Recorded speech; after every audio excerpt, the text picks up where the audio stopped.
পদ্ম ফুলে দিলে ভোট, শান্তি পাবে দেশের লোক, পদ্ম ফুলে দিলে ভোট, শান্তি পাবে দেশের লোক, ভোট ভোট ভোট দিন, পদ্ম ফুলে ভোট দিন। ভোট। কৃষ্ণগঞ্জ বিধানসভার বিজেপি প্রার্থী সুকান্ত বিশ্বাস সকাল সকাল কৃষ্ণগঞ্জ বিধানসভার মথুরাপুর গ্রামে প্রচার সারলেন। বেলা বাড়তেই তীব্র গরম, প্রচারের মধ্যে শরীর ঠিক রাখতে ডাবে জল পান করছেন।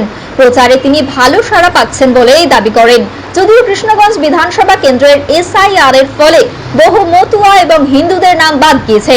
সেই প্রসঙ্গে বিজেপি প্রার্থী বলেন, রাজ্য সরকারের কর্মচারীরাই তৃণমূলকে সুবিধা পাইয়ে দিতে এই সীমান্তবর্তী অঞ্চলের বহু উদ্বাস্তু এবং হিন্দুদের নাম বাদ দিয়েছে। তার দাবি, এই জন্যই মতুয়া এবং হিন্দুরা একত্রিত হয়ে বিজেপি প্রার্থীকে জেতাবেন। এমনই দাবি করলেন বিজেপি প্রার্থী সুকান্ত বিশ্বাস। ব্যাপক সাড়া রয়েছে। আচ্ছা, আপনার এলাকা বেশিরভাগটাই ভোটের এলাকা। এনআরসিতে আপনার এসআইআর অনেক ভোটের নাম কাটা গেছে, বেশিরভাগ মাতুয়াদের কাটেছে, কিন্তু মুসলিম বেশি, হিন্দু বেশি। তো সেটা কতটা এফেক্ট হতে পারে আপনার? দেখুন, এটা মানুষকেও বুঝতে হবে যে আমাদের এন্টায়ার এসআইআর সিস্টেম মূলত ওয়েস্ট বেঙ্গলের ক্ষেত্রে যদি বলি, যারা এটার সঙ্গে যুক্ত ছিলেন সরকারি আধিকারিক এবং প্রশাসনিক ব্যক্তি, তারা প্রত্যেকে স্টেট গভর্নমেন্ট এমপ্লয়ি, এবং স্টেট গভর্নমেন্ট এমপ্লয়িদেরকে প্রথম থেকে মমতা ব্যানার্জি প্রেশার করে বলেছিলেন যে চাকরি যদি করতে হয় ঘুরপথে এবং তাদের বেতন যদি রাখতে হয় তাহলে যেভাবেই হোক না কেন তৃণমূল কংগ্রেসকে বেনিফিট করাতে হবে। আর পশ্চিমবঙ্গে হিন্দুদের ভোটের নাম কাটলে এবং মূলত মতুয়াদের নাম কাটলে সেটা তৃণমূল কংগ্রেসেরই বেনিফিটেড হবে। ফলে রেজাল্ট আমরা দেখছি যে এখানে একটা বড় অংশ যারা মতুয়া হিন্দু উদ্বাস্তু তাদের নাম কেটেছে, তার মানে তৃণমূলকে বেনিফিটেড করা হয়েছে। তার মানে এখানে পরিষ্কার বোঝা যায় যে তৃণমূল ইন্টেনশনালি তাদের সিস্টেমকে কাজে লাগিয়ে সিস্টেমকে ম্যানিপুলেট করে মতুয়াদের নাম কেটেছে। ফলে এটা সাধারণ মানুষও তারা বুঝতে পেরেছেন যে একটা হিন্দু ভোট কাটার জন্য তৃণমূল কংগ্রেস দায়ী, আর সেই তৃণমূল কংগ্রেসকে কোনোভাবেই তারা এবারে অন্তত একটা ভোটও দেবে।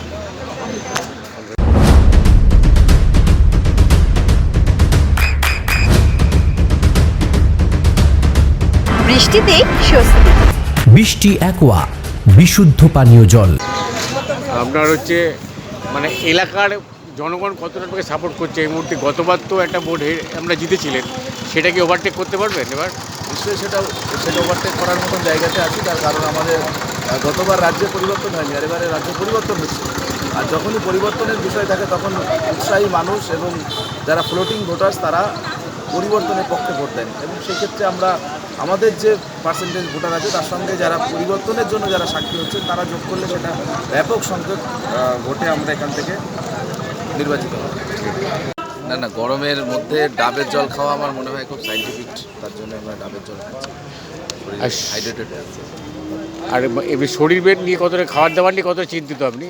শরীর আমার ঠিক আছে, আমি চাষি পরিবারের ছেলে, আমার বাবা চাষি, ছোটোবেলা থেকে মাঠে কাজ করার মানে অভ্যাস এবং অভিজ্ঞতা দুটোই আছে। তো সেই ক্ষেত্রে খুব বেশি ফ্যাক্টর হচ্ছে না, কিন্তু শরীরের মধ্যে একটু হাইড্রেটেড থাকা দরকার আছে। আপনার সন্তানের উজ্জ্বল ভবিষ্যতের সঠিক দিশা J R S public school. J R S public school, যেখানে শিক্ষা এবং আনন্দ একসাথে। J R S public school has an excellent team of teachers for the holistic development of your child. আপনার সন্তানের উজ্জ্বল ভবিষ্যতের একমাত্র ঠিকানা জেআরএস পাবলিক স্কুল। আপনি কোথায় ইনভেস্ট করবেন, কেন করবেন বুঝতে পারছেন না তো? সঠিক গাইডলাইন পেতে আজই আসুন নদিয়ার চাকদাতে নিবেদিতা প্রাইভেট লিমিটেডে। Nivedita private limited, marketing and distribution service. Balcony বা সিঁড়ির রেলিং, মডিউলার কিচেন বা ড্রয়িং রুম, এক কথায় আপনার স্বপ্নের বাড়িকে করে তুলুন আরো সুন্দর। Chakdah ply centre, gorgeous look বা কোয়ালিটি সবে 3 number 1 Chakdah ply centre. Chakdah ply centre, KBM, Chakdah, Nadia. হোমওয়ার্কটা করেছো? হ্যাঁ স্যার। এ বাবা, ভুল করেছো কেন? চোখে কেমন ঝাপসা দেখছি, লিখতে আর পড়তে খুব সমস্যা হচ্ছে। চাকদার মডার্ন অপটিক্স থেকে ভালো চোখের ডাক্তার দেখিয়ে নাও। প্রতিদিন প্রকৃত চোখের ডাক্তার ও দৃষ্টি বিশেষজ্ঞ মডার্ন অপটিক্স, চাকদহ। নদিয়া জেলার সবথেকে বড় বিল্ডার্স চাকদার মা মনসা বিল্ডার্স, রড ও সিমেন্টের পাইকারি ও খুচরো বিক্রেতা। মা মনসা বিল্ডার্স, পদ্মবিলা, চাকদা, নদিয়া। রুম রে মাত্র 1500 টাকা থেকে স্টার, খাওয়া দাওয়া রিজনেবল প্রাইস। নদিয়ার একমাত্র 3 স্টার ক্যাটাগরি হোটেল এনবি সোনার বাংলা হোটেল, কল্যাণী এইমসের ঠিক উল্টো দিকে, কল্যাণী, নদিয়া। নদিয়ার একমাত্র অথরাইজড ডিস্ট্রিবিউটর। ঘোষ কমিউনিকেশন, থানার মোড়, চাকদা, নদিয়া।